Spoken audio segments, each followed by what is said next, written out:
Hi everybody, welcome back to my channel. So I thought for today's video, since we are so close to Valentine's Day, that I would talk to you guys about different romance books and give some recommendations of different romantic books that I have read over the past few years. Because this is the month of love, so I thought this would be a very fitting video for this time of year. The first book I have is After by Anna Todd. I actually hate this cover. I hate when there's people on the cover of books, but I bought this book a few years ago, and honestly this series really got me back into reading as a whole. So this entire book series follows Tessa and Hayden. Those are the two main characters, and it follows them through college and life after college as well. Their relationship honestly is very, very, very toxic, but that's what kept me on my toes the entire time, and that's what kept this series so addicting to read. So this book actually started out on Wattpad, which is a website where you can write and read stories for free, but because the author became so popular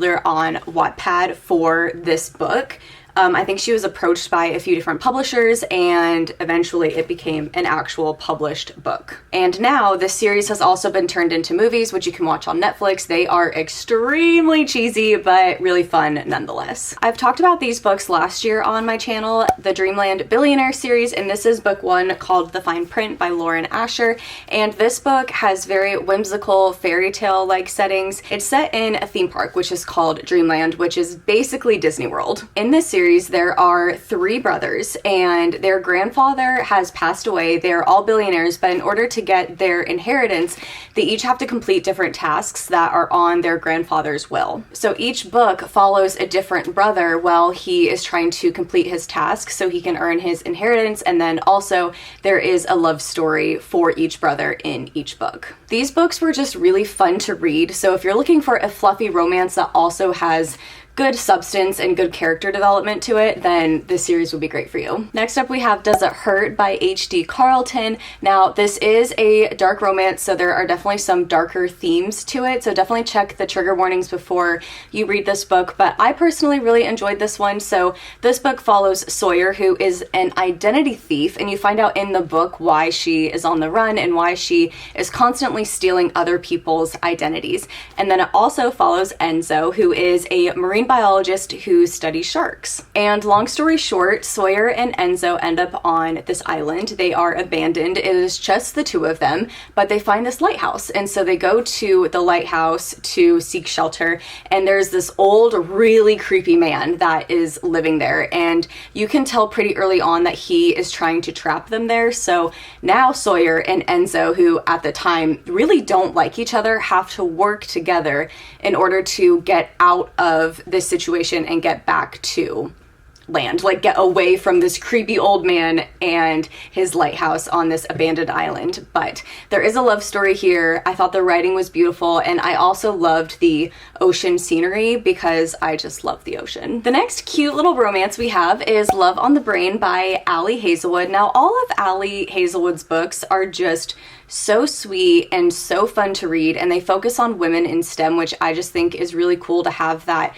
scientific aspect to the romances as well. I will say that this book, Love on the Brain, was not my favorite written by her. I definitely enjoyed The Love Hypothesis more, but I still thought this was a really cute and sweet book to read. And then Ali Hazelwood also has some newer releases out, like Love Theoretically and Bride, which are on my list to read, but I have not read them yet. Next up, we have The Fabric of Our Souls by K.M. Moranova, and if you have watched any of my recent videos, then you know that this book just absolutely broke me. It was so tragically beautiful, and if you do want to read this book, I've mentioned it in previous videos before too. I highly recommend checking the trigger warnings because this was a mix between a dark romance and a romance that focuses heavily on mental illness. So the characters in this story are in a rehabilitation center. There is also a really big mystery and thriller aspect that goes along with this book too, which just kept it that much more interesting. But the main love story is between Liam and Wynn. Now, Liam and Wynn are in the rehabilitation center for very different reasons, but they definitely cling together to try to heal. They definitely form what I would say is a trauma bond along with their friend Lanston. And the story really does follow the three of them throughout their journeys of trying to get to a better place. This book was so beautiful and so eye-opening and so sad, and just one of those stories that will stick with me for a really long time. And I've already ordered another book written by this author that when I mentally feel ready for, I am going to dive in. I honestly can't remember how I got this book. As you can tell, it is The Seven Husbands of Evelyn Hugo. It is really worn down, if you cannot tell. I think this was given to me by a friend, and then I traveled with this book, and it has definitely seen better days. But there's just something really cool too about seeing a book that has just been opened and read so many times and is like not in perfect and pristine condition anyway. So this book, as I mentioned, it's called The Seven Husbands of Evelyn Hugo, and it is being turned into a Netflix movie, if I remember correctly. It's by Taylor Jenkins Reid, and this book, it wasn't necessarily my favorite, but it was a very intriguing and interesting read. So the story actually follows this lady named Monique, and she has been given the opportunity to interview Evelyn Hugo, who is a very famous actress, and this is towards the end of her life that she is finally giving this interview, and she is telling her side of the story as to why she had 7 husbands. But in the midst of Evelyn's story with her 7 husbands throughout her lifetime, her one great love story unravels, and that is what we get to learn about as well. This book, Butcher and Blackbird, I loved. I ate this up. This book was so good. I actually listened to the audiobook of this, which was amazing, and then Book of the Month kindly sent this book to me as a Christmas present, and I love having the print copy of it because I just think the cover is so shiny and pretty. And then I'm definitely going to read the second book in this series that comes out, I think, in June or July of this year. But anyways, Butcher and Blackbird is about 2 people who fall in love, but they are both serial killers. There is a long list of trigger warnings at the beginning of this book too, just because there are some pretty graphic and gory scenes in this book, as you can imagine. I would think of this book as a mix between the TV show Dexter and a Hallmark movie. I thought this book was so good. So if you are someone who is looking for a dark romance comedy, then this is exactly what you should read, because I have never read a book that was just as unique as this one in concept. Like, there were scenes in this book where I had to cover my eyes. I was like, oh my gosh, did I actually just listen to that or read that? And then there were other scenes where I was laughing out loud. Like, this book was just such a wild ride. We are getting into some romanticies now. So the first one I have is Powerless. I have talked about this book a few times on my channel because it was my book club's pick, I think it was my book club's pick for January, and the romance is between Peyton and Kai, and I think this is a really good intro to fantasy book because it's young adult, there's no spice in it, there's definitely that romantic tension, but nothing that goes beyond kissing, and it's also a really good intro to fantasy because the world building is really intricate and unique, but it's not crazy confusing, and it's pretty easy to understand. This book, there was a lot of high stakes action scenes. It was definitely a page turner, quick and easy book to read, and a lot of romantic tension between the 2 main characters. Now we have The Serpents and Wings of Night by Carissa Broadbent. I actually haven't finished this series. There is another book in the series. I don't know why I haven't finished it yet. I just read the first one, and then I guess I felt like reading other stories. But this book follows Araya and Rain, who end up having to make an alliance with one another in order to survive these trials. And there's vampires and just a lot of different action and just like fantastic fantasy scenery going on in this book as well. Next up, we have Once Upon a Broken Heart by, I think her name is Stephanie Garber. Yes. And to be quite honest, I did not love this book, but a lot of people did, so I feel like I am in the minority. Most people who have read this absolutely loved it, and I just feel like I was one of those people that didn't love it, but I would still recommend it because so many other people have enjoyed it. And this book definitely was very whimsical. It was very fun to read. It follows this girl named Evangeline, and there is a little bit of a love story in it as well, which I do think they dive deeper into the love story in the next few books. However, because I didn't really enjoy this one, I don't see myself continuing with the series. Next up, we have Divine Rivals, and I know that the sequel to this book, I think it's called Ruthless Vows, is already out, and I feel weird recommending this book because I haven't even read it yet, but I have heard fantastic things about it, and it follows these two different characters. I don't even remember their names, but they are rivaling journalists, and so I think that is pretty cool because you kind of have that rivalry between them, but I'm guessing they're attracted to each other, and then there's a love story with that as well. Currently, I am reading the book Archer's Voice for my book club, and you guys, this book is amazing. It is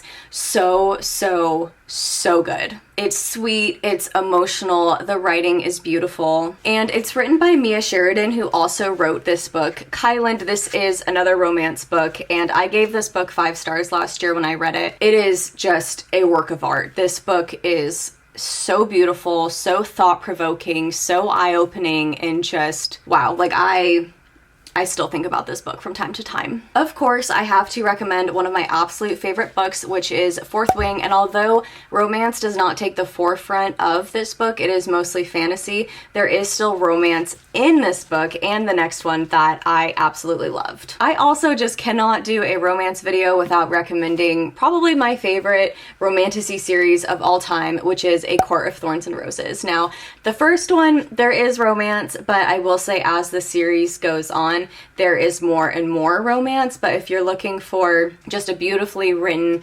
romance plus fantasy series, then I would highly recommend the entire ACOTAR series. Honestly, all of Sarah J. Maas's books are just incredible. While we are on the fantasy route, I also read the From Blood and Ash series last year and absolutely devoured it. These books were so good. There is just something about the romance in those books that scratched an itch on my brain that I just have not been able to satisfy since then. These are fantasy books, and I will say I think I loved these just as much as the ACOTAR books. Like, they're definitely up there for me, but the From Blood and Ash series focuses more on vampires and werewolves, whereas the ACOTAR series focuses on just various different types of fae and mystical creatures. Last year, I also read Birthday Girl by Penelope Douglas around my own birthday. That's why I read it, because I thought that would be really fun.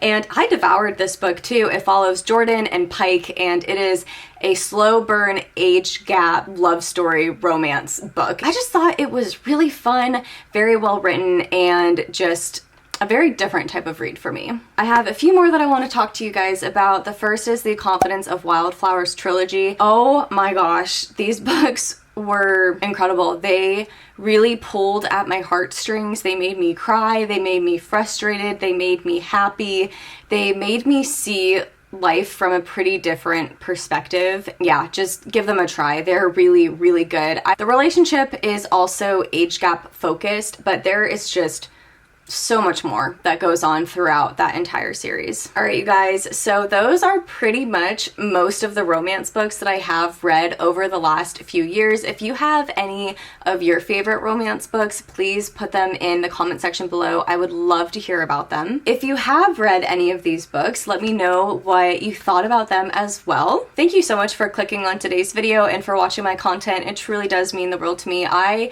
love to just sit here and talk about books. I could probably do it for hours. So if you did like this video, please give me a big thumbs up, and if you're new here, don't forget to subscribe because I would love to see you again in future videos. I hope that you all are having a fabulous day, and I'll see you next time. Bye!